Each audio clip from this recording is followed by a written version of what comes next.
น้องเอ้ยเฮ้อรับตามแต่อ้ายบ่ได้เห็นน้องตายอยู่แต่โถยน้อง น้องก็สิน่ะเว้อเดินเคยว่าบ่ได้เห็นอ้ายมันได้ครับแต่สิน้องคิดตายไปซะแล้วเว้ยนังฮู้คำมวนหั่นกันนี้น้องผู้คำวันอ้ายนี่ผู้คำอ้ายคำไต้หวันเนาะนังแท้ผู้กัดเกียนอยู่เลยโกนเขากินข้าวยังในงวนดุ่มจะโซมันเป็นโฮโฮให้นะอ้ายน้องดา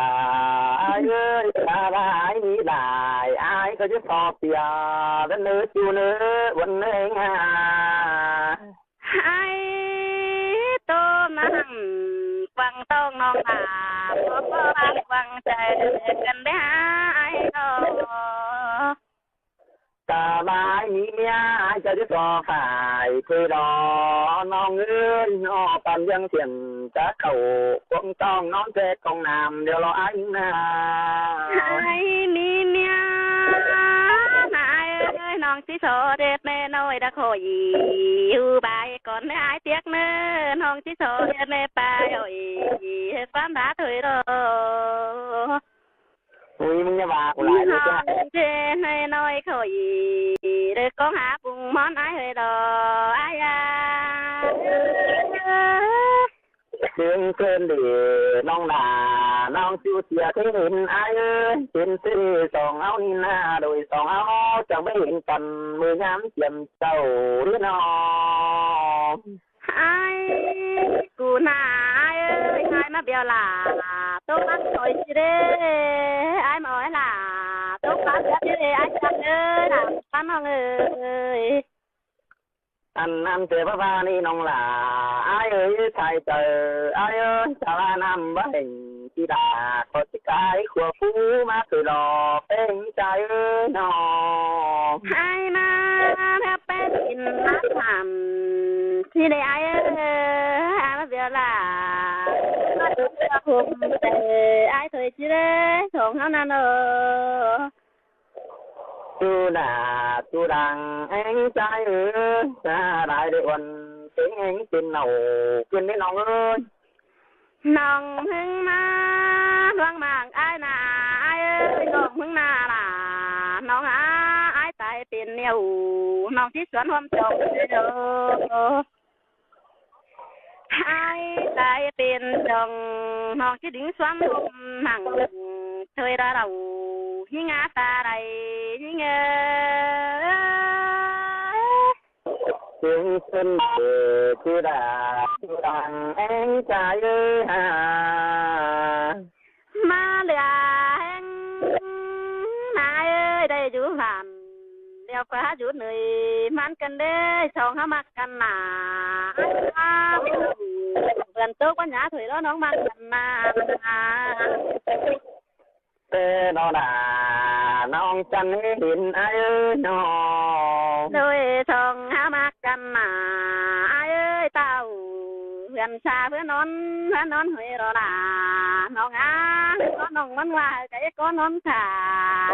เอาเด้จูจันเอ้ยมาบ่นกันเด้อน้อตายรออ้ายเจอยังกลางอยู่เด้อน้องเอ้ยฟ้าล่ะนอนต่างสิเด้นเอา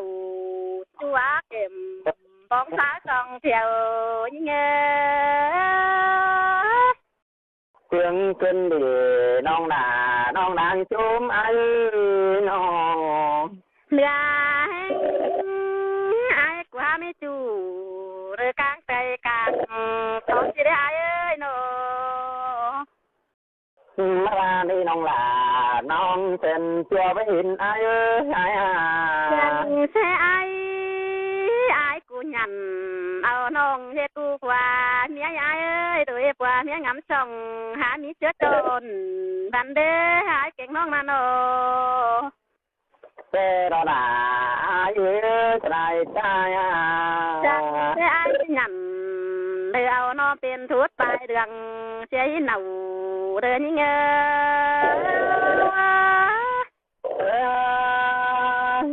จูด่าจูดังกองอ้าย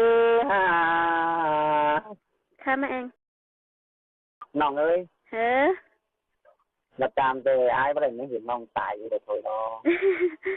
น้องก็สิน่ะเว้อเดินเคยว่าบ่ได้เห็นอ้ายมันได้ครับแต่สิน้องคิดตายไปซะแล้วเว้ยนังฮู้คำมวนหั่นกันนี้ น้องผู้ค้ำวันอายนี่ผู้ค้ำมันอายค้ำมันไต้หวันเนาะนั่งแท้ผู้กะเกียนอยู่เลยก้นเขากินข้าวยังในงวนดุ่มจะโซมันเป็นโฮๆให้นะอายจังเฮียฮู้อายจังนี้ให้อายเก่งน้องให้ถามชื่อกันอายเด้ออายชื่อจังนี้อายอายสิว่าสิเต้ๆเด้อายว่าชื่อคนชื่อว่าเคยอายว่าชื่อน้องไอ้ตินตาเห็นว่าได้ก็น้องมาก่อนรู้น้องชื่อไปชื่ออายยังสิว่าตรงหลังรู้ได้ไงน้องเด้อคืออันถ้าน้องมีผัวเด้อน้องมีอันผัวเดี๋ยวอายสิหัวหน้าน้องสิน้องมีลูกมีแล้วเลยจำไม่ดูอายสมนี้เนี่ยจะเว้าชื่อซิเนาะทำฮักแบงค์ถามน้องเนาะน้องใครชื่อเยียนรู้เด้อใครชื่อหลายบ้านผัวเต้ครับชักหน่อยหั่นเนาะตัวเป็นพี่ดิฮะเป็นแนวได้เสร็จแล้วผัวน้องอันน่ะมันเห็นน้องไงคะจังน้องให้ซื้อเตี๋ยวไปเสร็จน้องเนาะน้องแต่มาบ้างน้องไปนั่งอันเป็นเดวทำตองที่ตลอดอันน้องอยู่นั่งเมืองอันอยู่ตัวเมืองอยู่กลางอันไปอยู่กลางทะเลอยู่กลางเมืองไทยอยู่ตัวเมืองบามที่จ้ะเหมือนน้องอยู่เมืองบามตรงกลางเมืองบามอยู่กลางเมืองบามตัวเมืองบามอ้ายถามก่อนอยู่เมืองบามน้องฮู้เทียมที่นี่อ้ายสิสังน้องฮู้เทียมที่นี่ฮู้บักเกียมบักเทียมนะบักเทียมเห็นบักเทียมสิเทียมเจ้ามันแต่เจ้าไปเอาเส้นอยู่ถั่วอันนี้โอ้ยอ้ายเกียมมันฟ้าอันเนาะอันว่าเดียวดอกเว้ยให้มันเอาเมียเห็นแล้วว่าเอาเมียดอกอันเป็นปีเคยนอกมี2ดูแล้วอ้ายจังให้ฮู้เห็นดิเจ้าฮู้กันว่าอันนั้นก็มาจามน้องไอ้ดอกน่ะผู้ไอ้ฝ่ายมาจามน้องดอกมาหาจามบ้านน่ะกว่าอันเทียมมันเจ้าไปต้นไปเรียนอยู่ลาดเห็นหาติดหยังหมดอ้ายล่ะเราผมถามนี่เป็นอะไรเนี่ยเป็นชื่อเลยอ้ายเอาเมียซินี่อ้ายก็ว่าอ้ายเอาเมียเด้อเนาะบ้าเอาเมียซิเนี่ยเขาตั้งดังน้องสิตัดใหม่เด้นี่ไปดีก็ได้เด้ออ้ายนี่แค่เจอเพิ่นฝ่ายหมายตัวน้องคนน่ะก็อ้ายตัวน้องบ่นี่นะบ่วันนี้เจอหลายโสนะสิฮอดกันจริงจังเจอฮอดกันอันเจ้าเด้อเจอแล้วอันสิมีอันเด้สูฮอดกันนี่อ้ายบายมีเมียบ่เนาะอ้ายว่าสิอ้ายก็มีเมียแล้วแต่ป่ะอ้ายถามที่เลยว่าน้องอยู่กับเพิ่นน้องฮู้แต่ได้ที่อยู่กับเพิ่นแต่ดออ้ายบางครั้งถึงพอได้ไผว่าน้องก็อยู่หั่นแต่ดออันเอามาเอาไปยิงน้องหวังเกียมเด้มันแต่เจ้ามันแต่เพิ่นนี่คนก็ติ่งขนาดนี้ก็น้องอันเตือนหมดอ้ายอันอยู่มัวอยู่ให้แกหมดน้องอันอีกคนให้หงาน้องบ่ฮู้ก็ดีอันมีว่าอ้ายบ่มาให้เท่าไหร่มีว่าอ้ายบ่กินเหล้าหรอแต่ใจอ่ะอันสมงานฮู้ขาเพลงซึ่งน้องยังบ่ลงปูไอ้ให้นี่ยันเจ้าสันนั้นจักไปขึ้นปูกับเรื่องเองเพราะอันสมัยน้องเองเอาหนังไต้บ้านฟุงเหี่ยวพอเดียวเฮาอยู่เห็นนะคะหายกว่ากูต้องเคยบ่บ้านน้องบ่พาหานี่น้องนี่ตาพาหาเปลี่ยนเน้นน้องเปียอ้ายก็ว่าสิก็เลยอ้ายเอาไปเฮือนเนาะอ้ายเนี่ยว่าเจอได้ละก็ตั้งหลายจูตั้งได้เด้อพี่เด้ออันว่าปีโกตานลายจูจิโคคุณหวังเจอได้อ้าย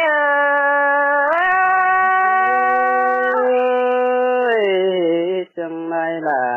จังนั้นเต้วแน่นนี่เอ้ยฮักกันนะอ้ายยังฟังความเสดโตเรื่องได้จังเด้อพี่เด้อเห็นว่าฟังความเป็ดโตเรื่องได้แล้วมันสิห่างเสียใสได้เด้ออ้ายเอ้ยฟังความไกลแล้วสิห่างเสียส่วนให้เด้อพี่เด้อหันว่าฟังความโลดกันยันมาสิเสียเมียล่ะใจแต่ใดดังโตยิงเอ้ยนั่นสิงหลอ เมื่อมีโอ้ยตามคนญี่ปุ่นโลดานแต่เนื้อตอนนั้นนาหาเด้อนะฟังความปตานยองเก่งแม่ตานยอสังได้นังนาปตานยอ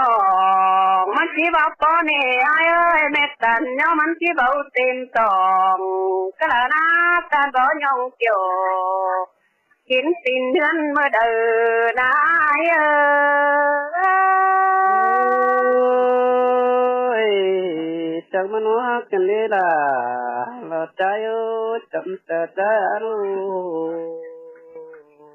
โอ้ยอ้ายเอ้ยอ้ายนี่เนา